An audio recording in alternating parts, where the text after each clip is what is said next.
Hello everyone, मैं हूं doctor Priyanka Bhardwaj. और मैं हूं राघवेंद्र सिंह परमार। और आज हम बात करने वाले हैं आईबीपीएस की आरआरबी एसओ की वैकेंसी के बारे में। जैसा कि आप सबको पता है, इसकी नोटिफिकेशन आउट हो चुकी है। अब हम बात करने वाले हैं कितनी वैकेंसीज रहने वाली हैं, कौन कौन इसके लिए एलिजिबल है और इसका एग्जाम पैटर्न कैसा रहेगा। बिल्कुल मेंशन करते हैं डेट्स। आपको नोटिफिकेशन अभी तक मिल चुका होगा और कंप्लीट नोटिफिकेशन इसका आउट हो चुका था।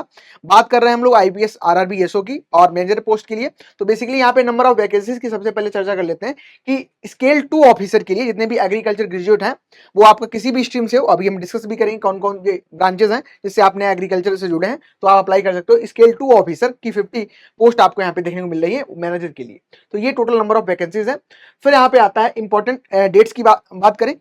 बिल्कुल इंपॉर्टेंट डेट्स में अगर हम देखें, जैसे कि आप स्क्रीन पे देख सकते हैं, जो ऑनलाइन रजिस्ट्रेशन है इसका स्टार्ट हो चुका है। 1 सितंबर 2025 से लेके 21 सितंबर 2025 तक आप इसके लिए आवेदन कर सकते हैं, या इसका जो ऑनलाइन फॉर्म है उसको फिल कर सकते हैं। किसी तरह का कोई भी एडिटिंग है वो भी इसी टाइम पीरियड के बीच में करेंगे। और जो इसके ऑनलाइन फीस का पेमेंट है वो भी 1 से लेके 21 सितंबर 2025 के बीच में ही होने वाला है। दूसरी इंपॉर्टेंट बात करते हैं कि इसका एग्जाम कब होने वाला है, कॉल लेटर्स कब आएंगे। तो जो कॉल लेटर है वो नवंबर 2025 में आप डाउनलोड कर लेंगे, अपने एडमिट कार्ड वगैरह। और इसका जो एग्जाम होने वाला है वो दिसंबर 2025 में होने वाला है। बात करते हैं रिजल्ट की, तो इसका रिजल्ट 1 महीने बाद यानी कि जनवरी के में आपको देखने को मिलेगा। यानी कि ऑलमोस्ट अगर हम बात करें, एग्जाम अगर दिसंबर एंड में भी होता है तो जनवरी में इसका रिजल्ट आपको देखने को मिल जाएगा। इसके अलावा जो इंटरव्यू है, इंटरव्यू आपका जनवरी टू फरवरी 2026 के बीच में हो जाएगा। और जो अलॉटमेंट है वो भी आपका फरवरी टू मार्च के बीच में यहाँ पे हो जाएगा। यानी कि दिसंबर में आप एग्जाम दोगे और फेब टू मार्च के बीच में अलॉटमेंट भी हो जाएगा। आगे बात करते हैं और इंपॉर्टेंट चीजों के बारे में अबाउट दिस एग्जाम।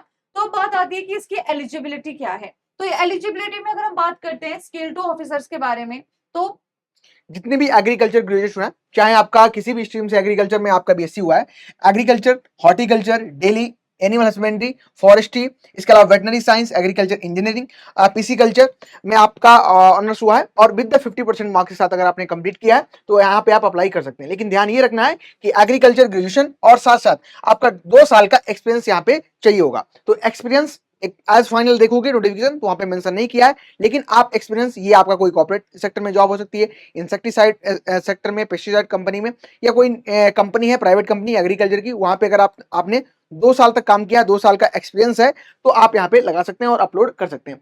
एज की बात करते हैं तो 21 से 32 साल की एज यहाँ पे लिमिट रखी गई है। और एज जो आपकी काउंट होगी 9 तारीख 1993 से लेके 1 तारीख 2004 तक के बीच में आपका रहना चाहिए। और एज रिलैक्सेशन भी आपको एज पर द जो गवर्नमेंट नॉर्म्स हैं उनके अकॉर्डिंग एज रिलैक्सेशन यहाँ पे आपको देखने को मिलेगा। बिल्कुल। तो आगे इसके बारे में बात कर लेते हैं कि बाकी क्या-क्या चीज़ें जो यहाँ पे रहने वाली है। तो पेपर पैटर्न जैसा कि हमें पता है, मेंस रहने वाला है और इंटरव्यू रहने वाला है।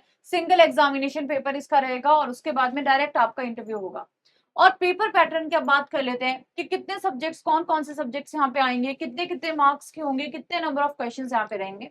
तो सबसे पहले अगर आप सब्जेक्ट्स देखेंगे, प्रोफेशनल नॉलेज यानी कि हम एग्रीकल्चर की बात कर रहे हैं, रीजनिंग यहाँ पे आएगा, फाइनेंशियल अवेयरनेस है, इंग्लिश है या फिर हिंदी है, कंप्यूटर अवेयरनेस है, क्वांट्स है एंड डाटा इंटरप्रिटेशन है।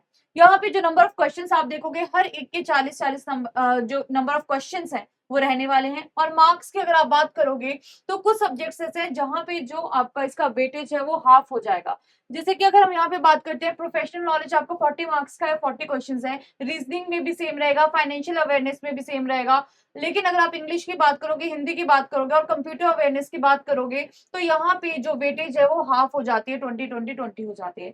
इसमें अगर आप देखेंगे, इंग्लिश या हिंदी है, इसमें से कोई एक ही सब्जेक्ट के लिए आप क्या करेंगे, अपियर करेंगे, या तो इंग्लिश के लिए या फिर हिंदी के लिए। तो यहाँ पे जो वेटेज है वो हाफ रहने वाला है। टाइम लिमिट भी अगर आप देखें तो जो आपके हर एक सेक्शन की जो है वो यहाँ पे टाइम लिमिट दी गई है, 30-30-15, 30-30-15-30 करके। आप देख सकते हैं हर एक सेक्शन के लिए आपको कितना टाइम मिलेगा। टोटल नंबर ऑफ क्वेश्चंस की अगर बात करें, 240 क्वेश्चंस यहाँ पे आपको देखने को मिल रहे हैं। टोटल मार्क्स की बात करें तो 200 नंबर का ये आपका टोटल पेपर रहने वाला है। और अगर टाइम ड्यूरेशन की बात करें तो 1.5 घंटे का आपका पेपर होगा, यानी कि 150 मिनट्स का यहाँ पे पेपर रहने वाला है। बिल्कुल।